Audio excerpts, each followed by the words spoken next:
Hi, everyone. Mike Malatesta here, and welcome back to the How Did Happen podcast. On this podcast, I dig in deep with every guest to explore the roots of their success, to discover not just how it happened, but why it matters. My mission is to find and share stories that inspire, activate, and maximize the greatness in you. On today's show, I'm talking to a man who at age 21 thought he had his whole life planned for him, only to find out that that plan didn't really exist. So he became an entrepreneur instead. Cameron Baldwin and I talk about his journey. We talk about something called door knocking, the power of consistency and discipline, gut punches, coaching, and what his future looks like. We started with one truck and knocking doors. And, it's just been this crazy journey of having to pay for our mistakes and our education. That's why it's so funny. I talk to people now, they're like, oh, do I have to go to college? You didn't go to college, and look at where you're at.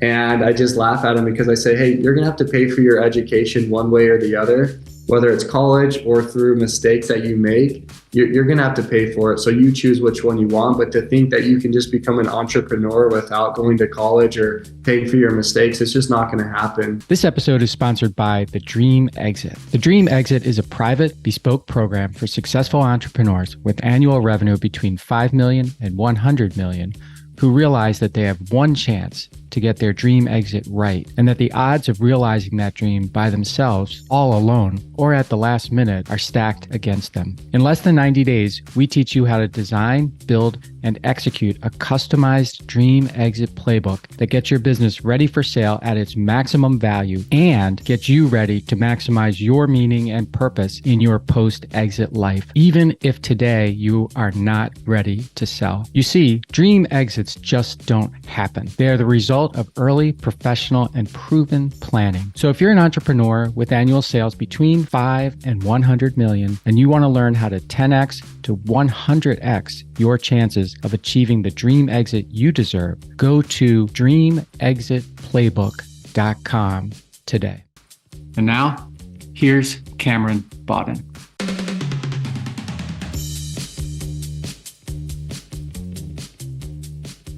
Hey, Cameron, welcome to the How Did Happen podcast. Hey, man, thanks for having me on. Well, I've been looking forward to this because I get a lot of entrepreneurs on the show, but it's not that often that I get someone like you, as young as you are, who's done as many things as you've done, started as many companies, I guess I would say, and kind of never had any other significant career experience. You just kind of like came out of the gate entrepreneuring, and I don't know, I like that. So I'm looking forward to digging in on it.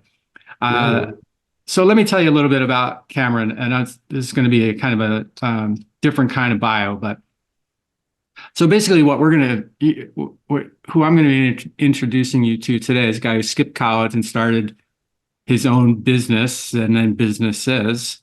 Starting in 2010, he started a pest control company. 2011, he started Hype Farm Agency, creative content, what was that? Creative content and resources for home service businesses. What is? It's our marketing company. Marketing company. Okay. Yeah. 2014, crossed the $1 million in revenue mark. 2017, started a carpet cleaning company, Coconut Cleaning. 2018, started Agave Glass, automotive glass tinting, and I know you've since expanded into other things because I've listened to some of what you've done. Then 2019, those last two companies hit $1 million in revenue. Started another company called Phoenix Power Solutions. Anyway, you get the point. And up to 2024, where we are now, his pest control company is doing like $25 million in revenue. And he wants to double that in the next 5 years. And so it's been an amazing story, and it looks like it's going to continue to be an amazing story. And we are going to find out all about it. So Cameron, by the way, your Instagram is where you like to be. That's where you like to hang out. Is that right? Yeah. And it's just the first letter C and then my last name Bawden, Bawden. Okay. At C Bawden on Yeah. Instagram. So he has you don't have to, do you have your own website, or is it Green Mango is that best place, or where's the best place from a internet pro? To see the companies or me Yeah, personally? well, Instagram's the best for you, right? But how Right. about where do you have people go to check out what you're doing all your companies? So each company has its own domain. So Okay. for greenmangopestcontrol.com, agaveglass.com, coconutcleaningco.com. And that's what we did when we started them. We didn't want to be a company that was just a jack of all trades.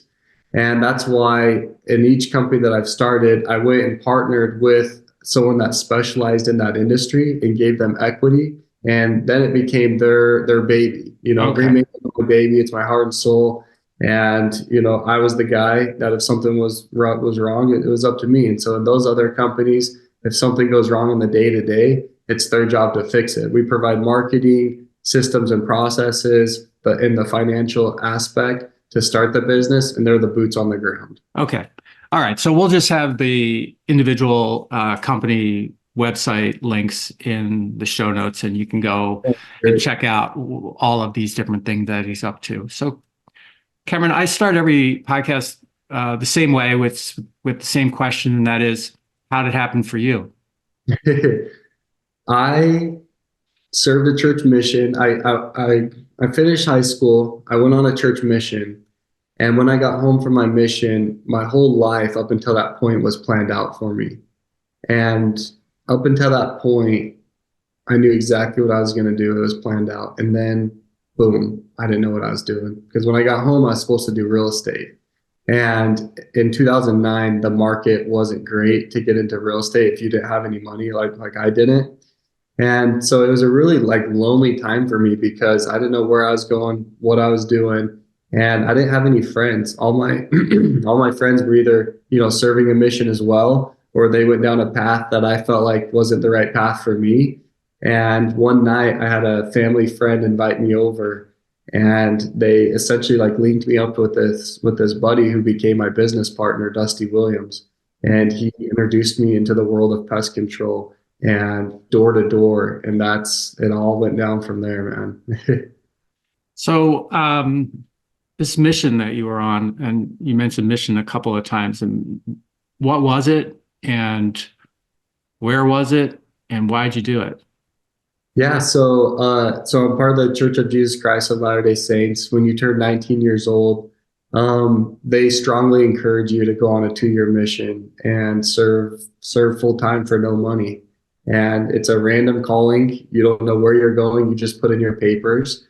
And I got called to Edmonton, Canada. And so we were talking before this, how your day was going. And, you're saying it was above 30. I remember those days in Canada when it barely, went above 0 degrees and we, had short sleeve shirts on and it was awesome. But now, I live in Arizona and it's if it's 65 degrees, I got my hoodie on and I'm freezing. So, yeah, I went to Canada, Edmonton, served 2 years, and it was probably the hardest thing I've done so far, including all these companies. Also, what was the work? Um, I felt like, I'm a very high-paced person. I love to be busy. And a lot of times, I felt like God would put me in these small little towns. One of the smallest towns I served in for 9 months was called Peace River. I think the population was 6,500 people. And we call it tracking, which means you knock on the door and you're just trying to find people that want to hear your message. And we literally knocked on every single door twice while I was there for 9 months. And it was just a small little town. And that's not my pace. I like to be busy. I like to be up to things. But those were the little things. You get paired up with a companion that you don't know. And sometimes, your personalities clash and sometimes you get along. But I don't know. It was just and I'm a homebody. Mm-hmm. And the first time I was away from home, first time I was having to do my own laundry, do my own cooking. I was a really shy person. And I'm having to come out of my shell and communicate with people and talk to people about religion. And it pushed me in all the right areas. It was awesome. So forgive my ignorance about this, but I want to learn more. So you're in the church, you sign up for this mission. Evidently, everyone's encouraged to do this at 19. You put in your Mhm. papers. You're going to, I don't know, you get a letter or an email or something. You're going to Edmonton, Canada, Edmonton, Canada, yep. right? And then this other person who had a similar experience, but from in a different area or whatever, gets their email or whatever back, says, "Hey, you're going to that same Anywhere. place, and you're going to hook up, live together." And Yeah. okay, Yes. You go, it's the craziest thing. So you go to the training center in Provo, Utah. yeah, And depending on if you're learning a language or not, I wasn't, but you're there for anywhere from a couple weeks to a few months. I was only there for a couple weeks. And then you fly into your mission and you meet with a mission president who's in this area. And basically he's your president. He's the CEO. He's telling you what city you're going to, what town, and who you're going to be with. And just like anything, if you started in a new company today, they put you with one of their best trainers yeah. to teach you the ropes, and that's what the mission is. So they pair you with a trainer, and there's all these little terms in the mission, but you're the greenie, and you're with the trainer, and you could be with him for each transfer. We call them transfers. They're about 6 weeks long. So you're with that companion for at least 6 weeks. Most of the time, you're with the same companion for 2 to 3 transfers. So up to 18 weeks with the same guy. But you can't be, I mean, you're together 24 hours a day, except for when you go to the bathroom, you're always with him. Huh.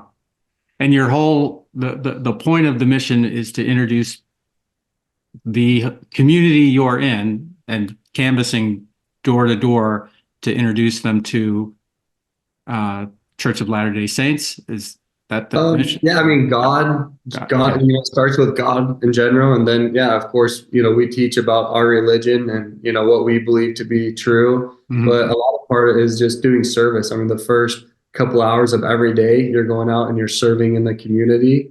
And then you're finding people to teach about God. So it's a really cool experience, but really challenging.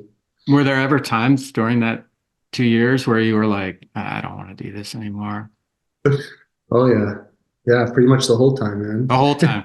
How did you, how Well, did because you, it's just a challenge. Because when I'm sitting there in a little town in Peace River, it's negative 15 degrees outside, and we literally can't go outside because it's too cold. I felt like I was wasting some of my most precious time. At that time I was a little over 19, almost 20 years old, and I'm sitting in an apartment, for months at a time because it's too cold to go outside. And when I do, no one wants to talk to me. And for a guy like me, that's really high pace and wants to always be progressing and going and going. Like, it was a really humbling experience for me. and, But I knew, like, once I commit to something, I can't quit. And so it's just, hey, I'm gonna do my time, and I'm gonna make what I'm gonna make it great. So and when you got back, you, you said earlier that your whole life had been sort of planned out for you. And when you got back, you felt lost. What does that mean? Your whole life planned out for you? I know you yeah, said real so estate, but what does it actually mean? Yeah, so I mean, from the very basics, hey, you go to elementary, you go to junior high, you go to high school, you get your, you join Boy Scouts. For me, it was like, hey, you go through the Boy Scout program and get your Eagle Scout. I wanted to do real estate when I got home, and so after school, every single day, I'd go to my flying lesson. So I got my single engine, my multi engine, my instrument, and my helicopter license because that's what my dad did. He showed people land from the helicopter. He would buy and Mm. sell large parcels of property. And I saw him making good money. I saw him flying helicopters. I was like, this is my career. This sounds great. He's got a company that I can come home into, and I'll be ready for that. And when I got home, so I did all these things, from schooling to real estate licenses to aviation licenses, Eagle Scout, all that stuff was just kind of like planned out. Like, hey, before you hit 19 years old, you got to do all these things All before 19. Okay. All right. before 19. And so I did all these things. And then it was like, hey, by the way, you go on a mission. So I was like, okay, I go on my mission. And then when you come home, that's when you start your career. I came home it was almost like the rug was pulled out from under me because everything I prepared for the past 6 years was to go, now you start your career. And my dad was just like, hey, the market's not moving right now. And, I still have lots of land, but we're not moving it. And there's really nothing here for you. And that's when I was just like, man, I wonder, I mean, I don't know what to do. Like, I really don't know what to do. I hated school. I wasn't a great student. I can't, I just don't do well in a classroom setting. I'm a very visual learner, which is why I believe that I've had a lot of success and why I believe in mentors and business coaches, because that's how I learn. And I'm very quick, very street smart on, how to do something once I see it done. And, but at the time I was like, I don't know what to do. And that's where I was at. And before Dusty Williams came along, how were you dealing with it? What were you thinking about? Was he a friend that you knew and knew what he was up to, or was this just a chance meeting, or what? No. So when that family friend said, hey, come over, like, they saw that I was struggling. They saw I didn't have many friends. They saw that, just those struggles. They were close to me. Mm-hmm. They're like, I know this Dusty guy who's up to cool things. Let me introduce you. Come over. And I walked in the door, and I'll never forget. He's sitting there at the end counter, and it was kind of like a blind date, but so they're like, hey, you guys should be friends. And we're like, okay, like, who are you? But we never stopped hanging out from that day moving forward. We played basketball together. And he introduced me into the pest control world of recruiting and what pest control is and the residual model of it. And it was all downhill from there. Okay. So, and that was only like, probably 3 or 4 months after I got home. So I was on this like span of like, man, what do I do? I don't know what's going on, for probably 3 or 4 months. So it's funny the way you got this whole thing planned out. You got all these licenses. You're going into real estate. You know exactly what you're going to do. Your dad says, "Hey, this is not happening, not right now, because the world's in a Great Recession at the time." And Dusty says to you, Cameron, "Hey, dude, let's go into pest control together." Yeah. And he was not in it at the time, or he was? So he was working for another pest control company called Moxie. And do you know much about the door-to-door world? I don't want to say that I know much about it. No, all I know is that when someone knocks on your door, it's like, what? So basically how it works is you have this off-season period. Okay. And it follows the college season, right? So if you're in school from I don't know, October or November until May or June, like, that's the recruiting season. So you have these recruiters for these companies that go find guys like me who just returned home from their mission. And it doesn't have to be a missionary, but missionaries are heavily targeted because they're used to knocking doors, they're used to rejection, and it's just kind of an easy fit for training someone. Okay. So Dusty was a recruiter for Moxie.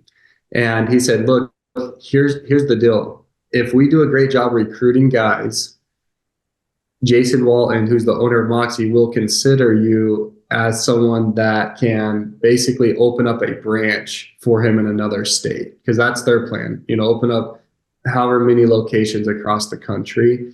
But you have to be a door knocker for like 2 to 3 years, sell a certain number of accounts. And even then, like, it wasn't for sure. But I was like, okay, I'll see what's going on here. So I had my airplane licenses, and Jason Wallen would just give us his credit card and be like, hey, I don't care how much you guys spend, but basically you got to make sure that there's salesmen here come May or June when the season starts. So we were flying around, going to the nicest steak dinners. We were doing these basketball tournaments. We were giving away these prizes, and we were just kind of whining and dining guys. And that was the first time where I was like, wow, like, this is a lot of fun. I could see myself doing this. Right before summer, because I was looking for a career. I wasn't going to, look to make, most salesmen can make, at the time, it was like 50 to 100 grand. Now guys are making $200,000 to $400,000 because the commissions are so crazy in a 5-month period. But I wasn't just looking for a quick pop. I was looking for a career. So right before that summer, I actually bailed. I was like, hey, this isn't for me. There's too many what ifs. like you had to do this and you had to do this. And even then, if you did all those things, it's like maybe Jason will consider you. And so it was just too much of a variable for me. So I actually pulled back and Dusty went and sold for them in California. I started a detailing company here in Arizona. And after the summer, Dusty came back and was like, hey, not like you were right. There's nothing wrong with Moxie. They're a great company, but I think we can do this by ourselves. We don't have to like open up a branch under Jason. Like, let's do this. And, you know, long story short, I was like, no, I don't want to do this anymore. Like that ship's kind of come and gone.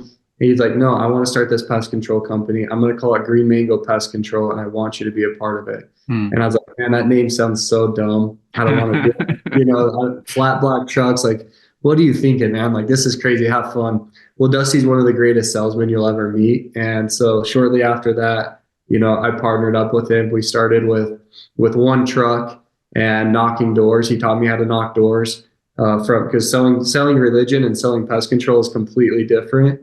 And so he taught me how to do that. And, you know, it's just been this crazy journey of having to pay for our mistakes and our education. That's why it's so funny. You know, I talk to people now, they're like, oh, you know, do I have to go to college? You didn't go to college, and look at where you're at.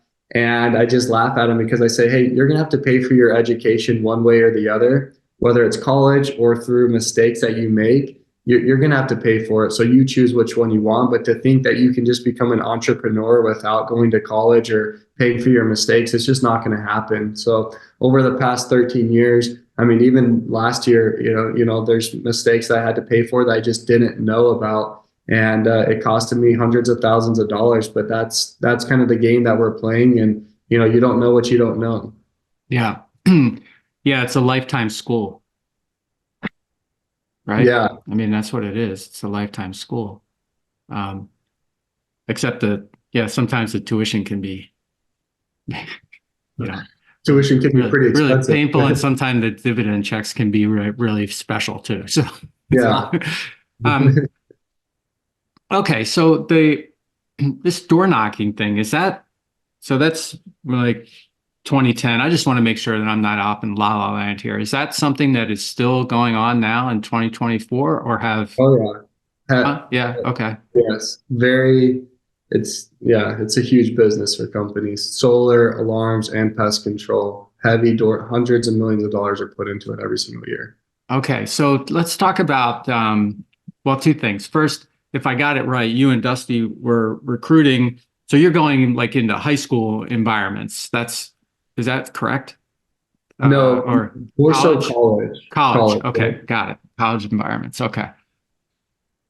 And you're looking for people to basically work the summer door knocking for you on commission. Yeah, because most the pitch is this: hey, do you want to focus on your studies throughout the you know the school season? We'll come make 40, 50. If you're great, you'll make 100 grand. And you don't have to work all season, all school year, and you can focus on your studies. Like, come work hard for 3 or 4 months and not have to work like a restaurant busing job, you know, at night after you've studied for 4 hours. Okay. It's really enticing for people. Yeah. Okay. I can see that for sure. All right. So you guys decide you're going to start Green Mango Pest Control. Yeah. And you said it's a lot different door knocking for pest control than it is for religion. So I want to dig into that. What are the differences? And then after that, it's like, okay, Cameron, how did you learn how to be a pest control expert? Yeah. There's not a school for that, I'm thinking, or is there? No, and those are the mistakes that we talked about. I mean, when I first started the company, there wasn't a really great CRM, so we were running our customers off of an Excel spreadsheet. And there's many months where we either forgot to build them or probably build them, you know, the incorrect amount in the negative way, of probably less than what we contracted out to be. But there's just so many mistakes that we probably would have learned if we had gone to business or worked for another pest control company. We started off by ourselves thinking we were the best, and you know we paid for those mistakes. So how did you learn the business? How did you learn how to be like, you're basically selling something you haven't done? Yeah, which is which is fine. That's what a lot of us, do. We have belief, right? We have a belief, we have confidence in ourselves, and we know we can do it. We just may not have much experience doing it. So how did Right. you learn it? The great thing is that Dusty had worked for a couple of different pest control companies, and he, at this time when we started Green Mango, I think he completed 3 summers. So he was a huge driving factor for kind of how to do what to look for in creating the service Hmm. and how to sell the service.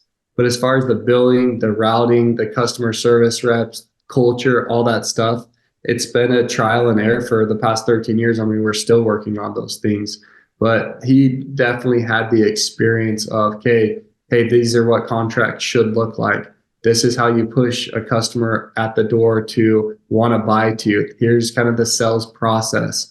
All those little things. Here's what a typical route looks like. You put 13 stops on a route. This is, the kind of the going rate for technician pay. And, so he brought a lot of the knowledge to, starting out at the very beginning for sure. Okay. And is Arizona where you are you're in the Mesa area or Yeah, so our office is in Chandler, and I actually just moved out to Queen Creek. But yeah, it's all 15, 20 minutes away. okay. And that's I'm going to say it's a pest rich environment. It is, Is yeah. that Anywhere where it gets warm, humid, you're going to have a lot of pests. okay? And I'm still fascinated by this by going door to door. Like tell me about the engagement. Like what's the especially today where people they can search themselves, they can find whatever they're looking for. And that seems like a route that most people would probably take when it comes to something like this. But obviously, you've had a lot of success, and I'm sure you're doing multiple things now. But at the beginning, you had a lot of success just saying like the personal touch, like, "Hey, I'm the person." But Yeah. but yeah. So what are those conversations? Or at least what were they like early, like to get people to say, "Yeah, okay, well, yeah, I need that." Yeah, so what's cool about Arizona in this market is you're not talking people into pest control. You're talking them into switching companies. Everyone has Okay. Yeah, okay. All Uh, right. you know, if you're going to like the nicer, let's call it a 80,000 plus yearly income. If you go into like lower income areas where they can't afford it, like that's a harder sell. But you focus on these areas, 2,500 square foot homes and above, and you're talking them into switching over. So the whole entire sell, the sales process is an introduction, and there's a lot of companies that kind of differ, but we focused on intro, a feature, and a benefit. So what we're doing, and then the benefit of what we're doing. And then we would smooth transition into a new feature and benefit. And then we'd give a soft close. And Hmm. depending on where the buyer was at that point, we'd either go into a hard close or give them another feature and benefit. And by that time, there would be an objection that would come out. And then it would just be back and forth feature, benefit, soft close, feature, benefit, hard close until the sale was done. But a good salesman, or you could say an average salesman, is closing 2 to 4 accounts in a night. So you go out around, the guys that really want it will knock all day long. But a lot of summer programs will have like a meeting at 1 or 2 o'clock for an hour, get out to area by 4, and then finish knocking by 9 o'clock. You don't want to knock someone's door really past 8:30, 9 o'clock. It's hard to overcome that. But a decent salesman will close 2 to 4 during that time period. The great ones will close between 6 and 8, and that was always our goal. And once you have them, so you've done, the features, benefits, you've got them, they need it, so they already have something, it's a switch or whatever. How have you been successful keeping them to grow from zero to where you're at now over a 14-year period or 13-year period? Yeah, so the door knocking accounts are probably the lowest quality of customers because you've literally just talked them into it. So um, and and they cost the most. But so it's not how you should really build a company. We haven't done door to door sales in Arizona for probably 8 years now. 7 or 8 years. Okay. And but it was a cheap. The cool thing about door to door and why a lot of companies do it is because if a salesman goes out and knocks for 4 hours and doesn't make a sell, you don't owe him anything. He's strictly commission. Only when he sells an account, you pay him that commission. And the cash flow hurts the first year, but it's spread out for that salesman. So he might make, 20 or 30% up front. And then they call them back end payments. So 6 months later, November, December, he'll get his back end payment of any customer that hadn't canceled.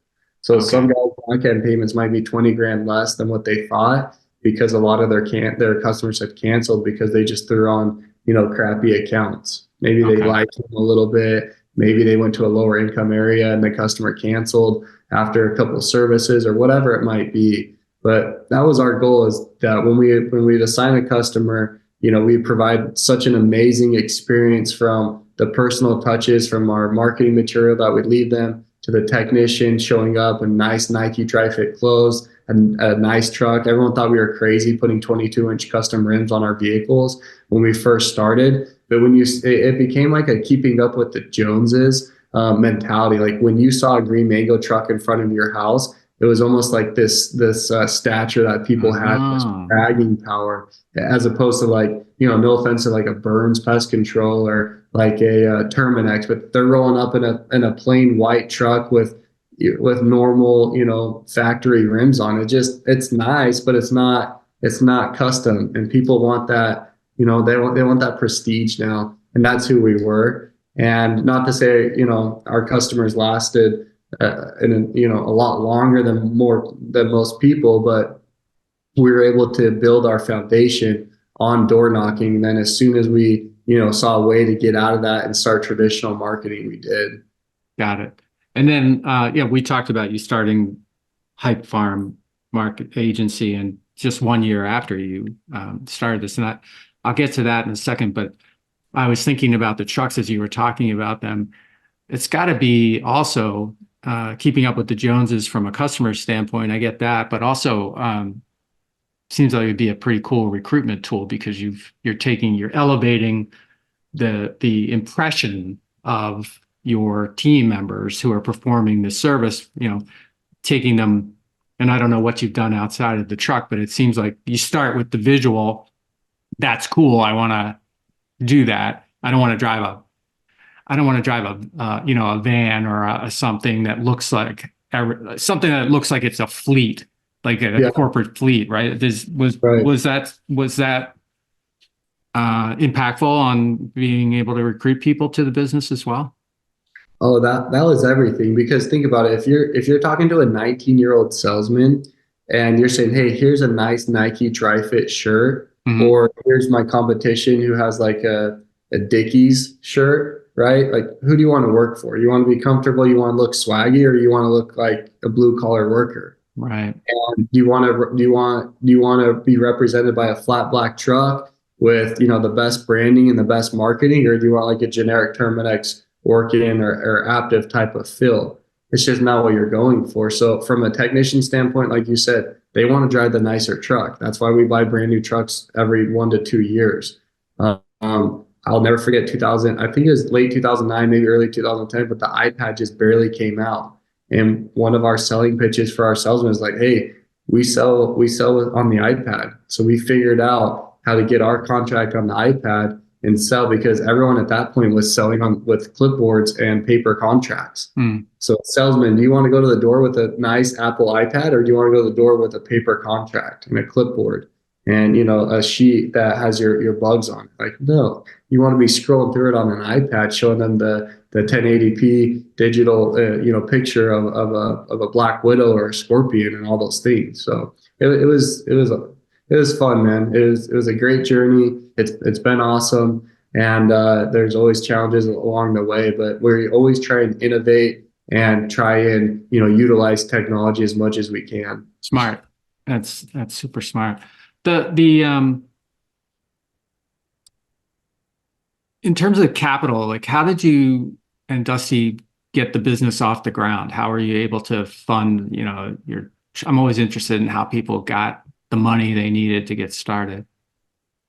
Yeah. So when we first started, we each brought a truck to the table, and we didn't take money from Green Mango for the first 6 years. And a lot of people ask, okay, well, how does that work? You still, I got married um, a month after we started Green Mango, so I had bills. But one of the incentives for me to go on a mission is my dad told me, hey, when you get home, I'll buy you any truck that you want. So when I got back, the highest truck was around 50 or 60 grand. And he said, okay, we can go buy this truck, or you can take the money. And at the time, you can go buy a couple of rental properties in Phoenix and make a little bit of residual income on that. So luckily, I was smart enough to take that money and go buy a really cheap truck, but also go buy two houses that paid me essentially, I think it was a little less than 2 grand a month. And that's how I lived for the first 6 years of Green Mango, is off that rent. Okay. And, but we would just go out and knock, and because we weren't paying ourselves or we didn't have any overhead, like we literally, with our savings amount money, put a rig in the back of the truck, a power sprayer. So we had that, and then we just start generating customers and revenue. And after 6 months of doing this, we had a little bit of money in the bank. We're like, okay, we want to grow this faster. So I went to my dad and I said, hey, we want to do this door knocking program. And I mentioned to you, how much a salesman makes. You don't cash flow the first year in pest control on a door-to-door sell when you're paying that kind of commission. And so I went to my dad and said, hey, we'll give you, I think it was 5% for 60 grand.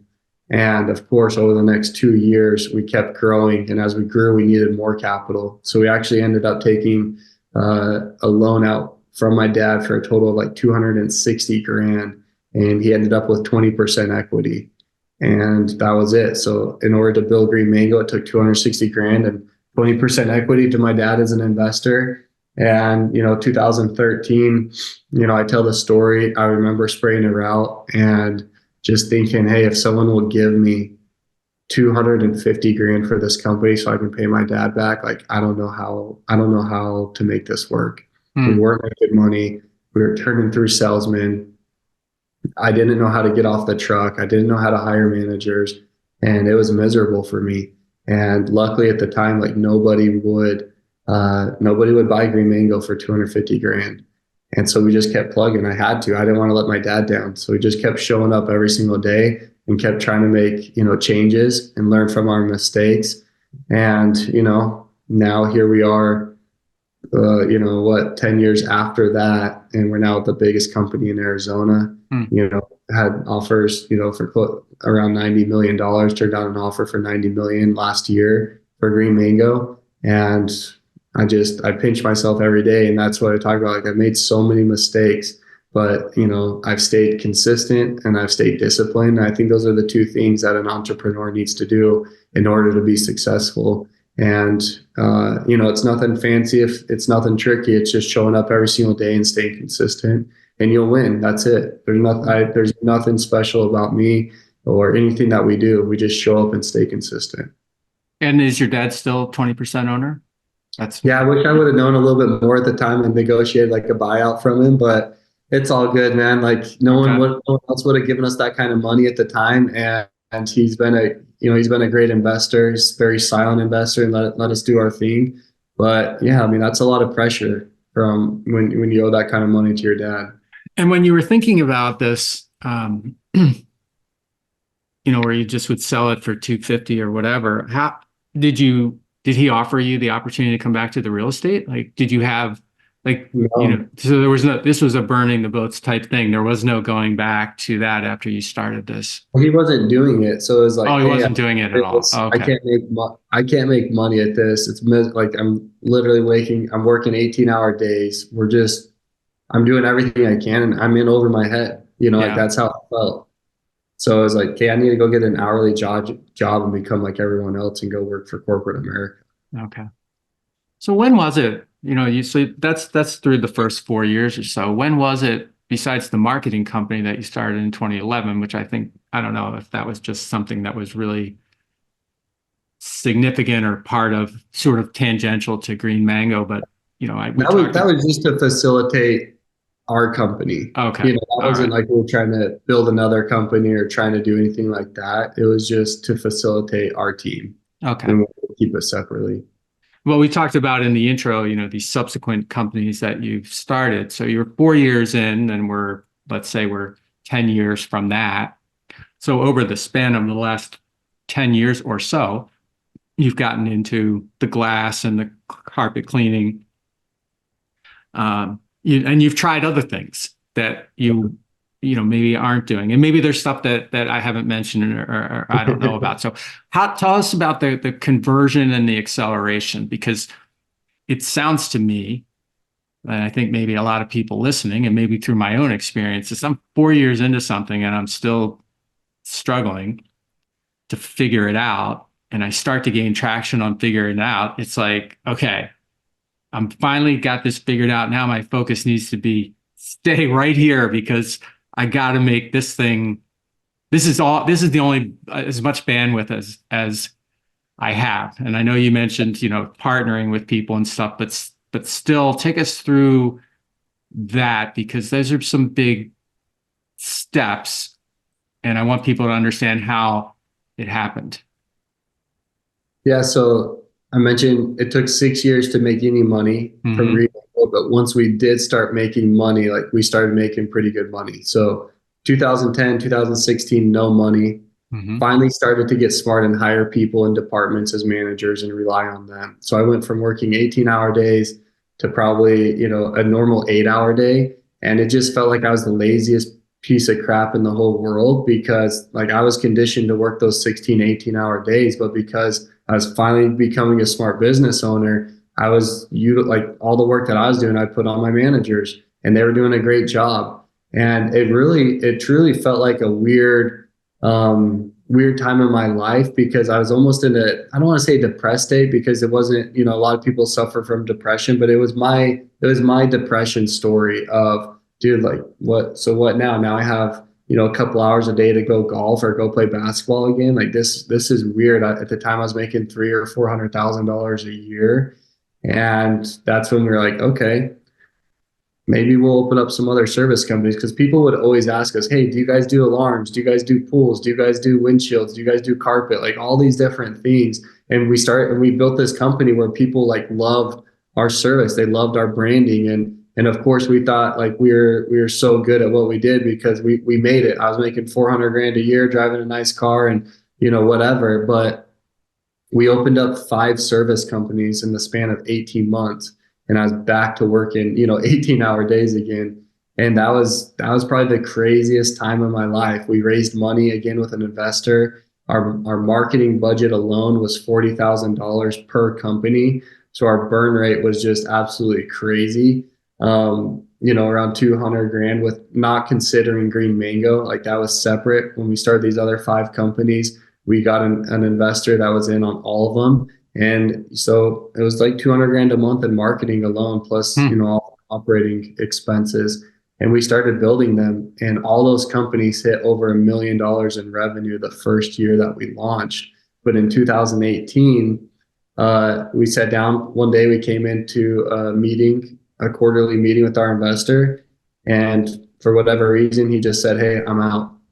And that's when I felt like my life ended, because here it was, like this very successful investor saying, hey, like basically what I was hearing is you're not good enough and you're not doing a great job.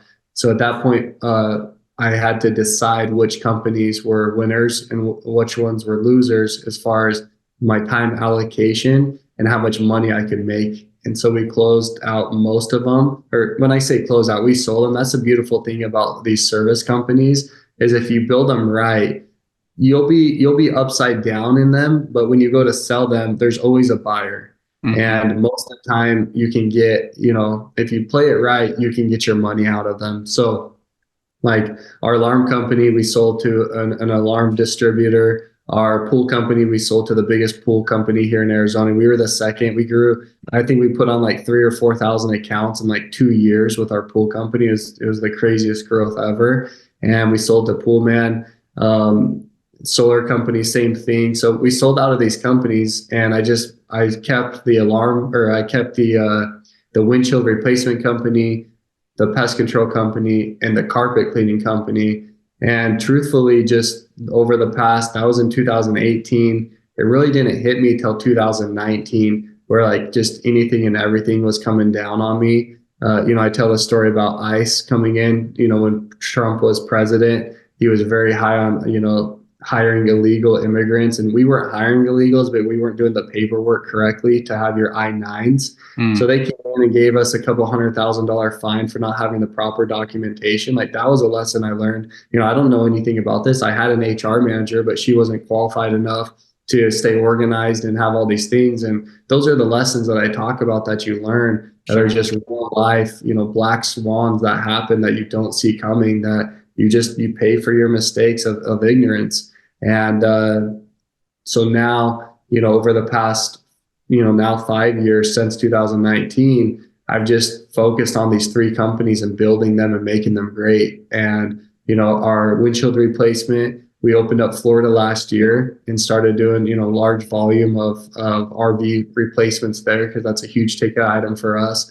Our carpet cleaning business is doing great here in Arizona. We launched 4 franchises last year and plan on selling another 15 to 20 this year. And then my pest control company, I plan on, like I said, doubling it within the next 5 years, and then looking at either a partial liquidity or full liquidity for the pest control company. But, we're opening up Tucson next month.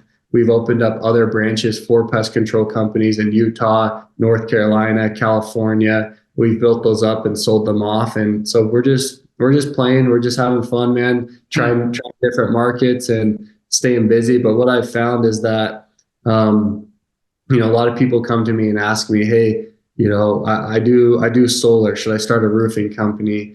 And I think my advice that I give to them is simple. If you want to become a better business owner, start that company. But if you're doing it for a financial reason, it's the biggest mistake that you could make. If you just focus on what you're doing and put all your time and energy, effort into one thing, you'll make more money than spreading it across 3 or 4 platforms.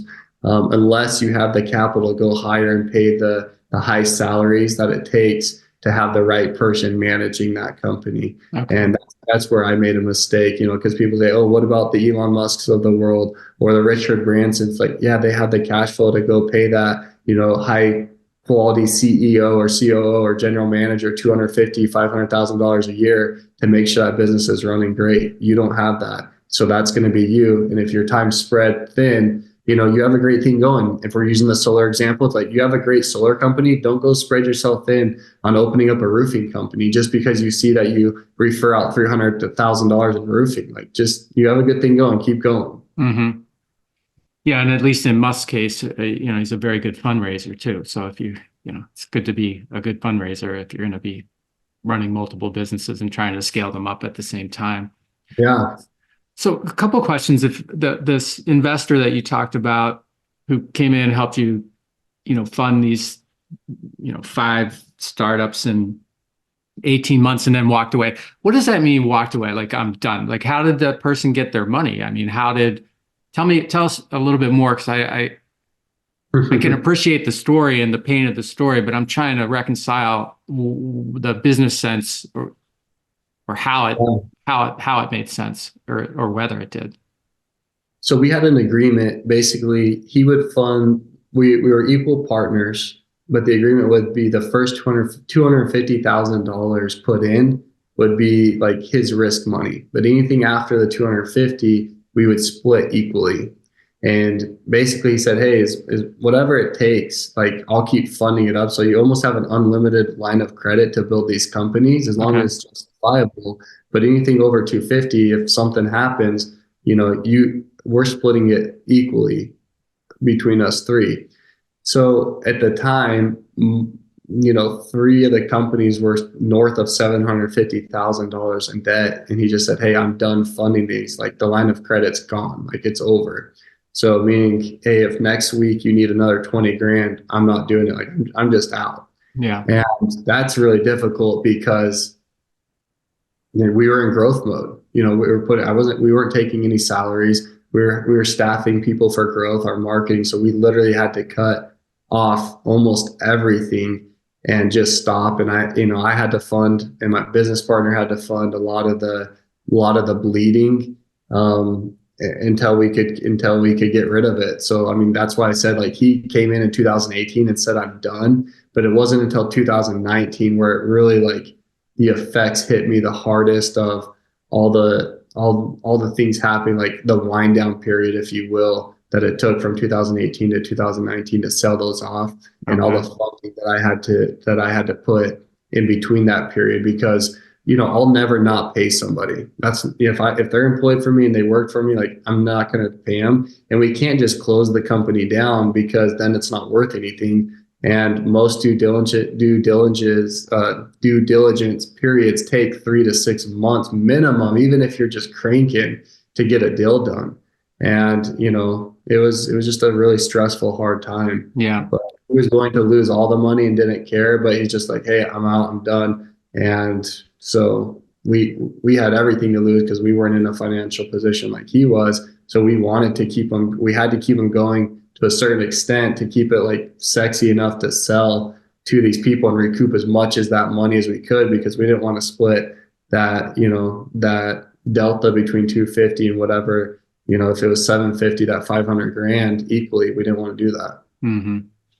And you mentioned earlier, this is kind of funny. You said, when you went from working 18 hours a day to like 8, it was kind of like a little depressing, right? So yeah. I'm thinking to myself, well, this had to be a little depressing. I mean, this guy comes in, drops this in your, some information in your lap, and you're left with, some really significant choices and challenges, choices to make and challenges to overcome. That had to be, like, I talk about entrepreneurs getting kicked in the gut, all the time. That's a kick in the gut, or maybe even a little lower. Like, how did you stay consistent and disciplined and committed? Besides, there was no, this, you said, if I make a commitment to someone, I stick to it. And that's admirable. It's just hard. Yeah. Yeah. No, I mean, to be honest, it messed me up for years.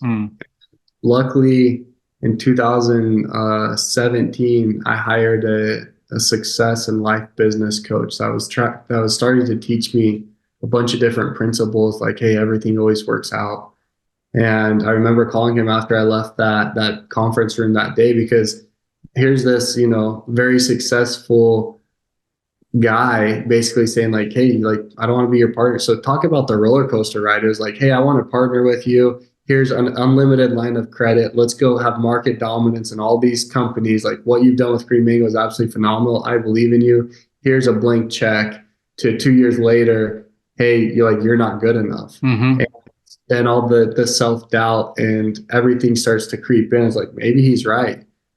These companies, like, yeah, I had success in one company. Who might think I could do it 5 times over again? Right. And so it really messed me up for a good probably 2 to 3 years for my self-confidence and who I am. And luckily, I had this business coach that just, I'll say he saved my life, because I don't know if I would have recovered without him, because it was, like you said, it was just a huge blow to the gut. But the greatest principle that I learned as an entrepreneur is what I already shared with you, is everything always works out. So no matter what it is, it always works out. And so when I called my coach that day, literally crying, I'm not a crier, I'm crying and saying, hey, my life is over. I don't know how I'm going to get out of this. We're $4 million in debt. And I was making, I think, 700 or 800 grand a year at the time. And I was like, I can't do this. Like, I'm over. My reputation's over. And he just said, hey, you remember this principle that I've been teaching you for the past year? Well, I've been waiting for something like this to really apply it, because you say that you understand it, but you'll see in a year from now how even something so big and detrimental as this, you'll look back and say, hey, everything works out. And, now, like I say, 4.5 years later, I look back and I say, like, wow, that sucked, but it worked out. Like, I'm back on my feet. I'm happy. And I've saved, basically three of the companies, and no person would have ever given me that amount of money and that interest rate basically on that money, because when we pulled out and we sold them, some of them still had debt, and so we worked out an interest rate on that money at a lower rate than the going rate, which was fair on his part. And like no one else would have given me that money to do that, and we wouldn't have been able to grow these other companies with it. So that's looking at it at the bright side. But yeah, I mean, it was difficult, man. It was hard. Yeah, I can imagine. How had you found that guy, the investor? It was an introduction from my dad. Okay. All right.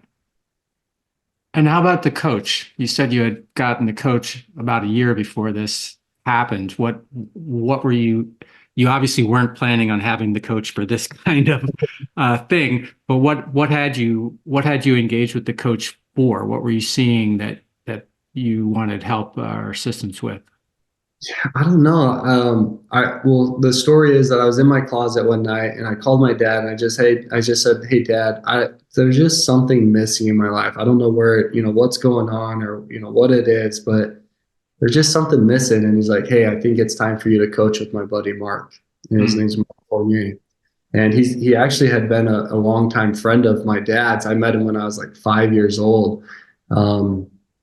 And the next day I was at lunch with Mark and he started talking about ego and he started talking about human behavior and he started talking about, all these different principles about just the psychology of our thoughts and our actions. So I signed up with him. It was a huge investment. It was over $100,000 a year. We coach once a week for an hour and it was intense, man. After that 1 hour phone call, like your brain would be just exploding because he's just released so much information to you.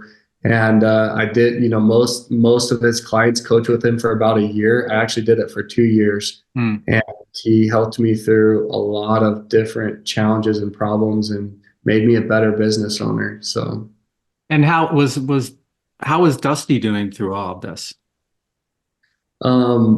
Probably the same. Dusty's a little bit he won't. I probably wear my emotions on my sleeve a little bit more than he would, but that's the benefit of having a partner that's in it with you, is you can both look at each other and be like, "Hey, at least we're in this together." And Dusty was always on my side. I remember walking out of that conference room, I'm like crying, like, "Dude, we're nothing." And Dusty's like, "F him. We'll be the greatest. We'll be the best. We'll make sure that this is the biggest mistake he ever made." And I'm just like, wow. So he has confidence that I could only dream of having. And that's the benefit of having a partner like that. And if you do partner up with somebody, I'd encourage anyone that if you guys are the same person, you probably shouldn't partner. But if you're completely different and opposite, then you should partner. So that's who Dusty was for me, and that's why we've been able to build something great and why it's been a great partnership. Yeah. Congratulations. Thanks. Have you ever had any more conversations with the investor, or is that just a gone and done thing? Because it's such a small world here in Arizona, like in Gilbert and Chandler and Mesa, we have really, the short answer is no. Like we've talked a couple times, but our circles like interlap. I always hear rumors of things being said or whatever, but it's just so small. Got it. But we've never really sat down again. It'd be nice if you guys could at some point, just kind of put a. Yeah, it'd be interesting. Yeah, right. I mean, anyway. Well, Cameron, this has been so great learning about you and Green Mango and all the things, the ups and downs. I'm glad you were willing to go to all those different places, and you seem like certainly a person who knows not only what he wants, but also knows what he doesn't know. And I kind of really appreciate people that are willing. Everybody's like that, but not everyone is willing to explore that with strangers on a podcast or whatever. So I really, I do appreciate that. Is there anything that I haven't asked you or that you'd like to leave the audience with before we take off? No, man, I think we've covered a lot. I'll leave with this, and this is why I try, before you said, hey, is there any story or anything that are kind of off Yeah. off the table that you don't want to talk about? And I want to be as open as I can, because too often people paint this entrepreneur life as just something that's so blissful and so easy. And it's not. Like, there's benefits to it. But if anyone's looking to be an entrepreneur because you don't want to work an 8-hour day, like, it's just not true. And that's why I want to talk about the hard times. I want to talk about the good times. But also, if you're an entrepreneur and you're going through a hard time, like, just stay consistent, stay disciplined, and keep that confidence. Have those words of affirmation every single day. I have my words of affirmation that, whether it's a lie right now and you're lying to yourself or not, but it's like, you need to have that self-confidence, and that's how you get through as an entrepreneur, because it's not, if your bad days are going to happen, it's when. So Right. What are your words of affirmation? uh, there's 3 different paragraphs that I tell myself, and they're kind of personal to me, but it's Okay. just also like confidence that I give myself and tell myself who I am. It works. Yeah. It works. All right. Well, Cameron, thank you so much. Everybody that's listening, thank you so much for joining us today. I hope you got a lot out of this episode, and pay attention to this guy. Pay attention to what he's talking about, because whether you're an entrepreneur now, you want to be an entrepreneur, or whether you have a relationship with an entrepreneur or an entrepreneur in your life that's important to you, the information, especially about the journey that Cameron shared today, just so good and just gives you a great perspective. So, Cameron, thank you so much for being on the show. Nice to meet you. Hey everybody, thanks for listening to the show. And before you go, I just have 3 requests for you. 1, if you like what I'm doing, please consider subscribing or following the podcast on whatever podcast platform you prefer. If you're really into it, leave me a review, write something nice about me, give me 5 stars or whatever you feel is most appropriate. Number 2, I've got a book. It's called Ownership: How Getting Selfish Got Me Unstuck. It's an Amazon bestseller, and I'd love for you to read it or listen to it on Audible or wherever else, Barnes & Noble, Amazon. You can get it everywhere. If you're looking for inspiration that will help you unlock your greatness and potential, order or download it today so that you can have your very own copy. And if you get it, please let me know what you think. Number 3, my newsletter. I do a newsletter every Thursday, and I talk about things that are interesting to me, or I give more information about the podcast and the podcast guests that I've had and the experiences that I've had with them. You can sign up for the podcast today at my website, which is my name, MikeMalatesta.com. You do that right now, put in your email address, and you'll get the very next issue. The newsletter is short, thoughtful, and designed to inspire, activate, and maximize the greatness in you.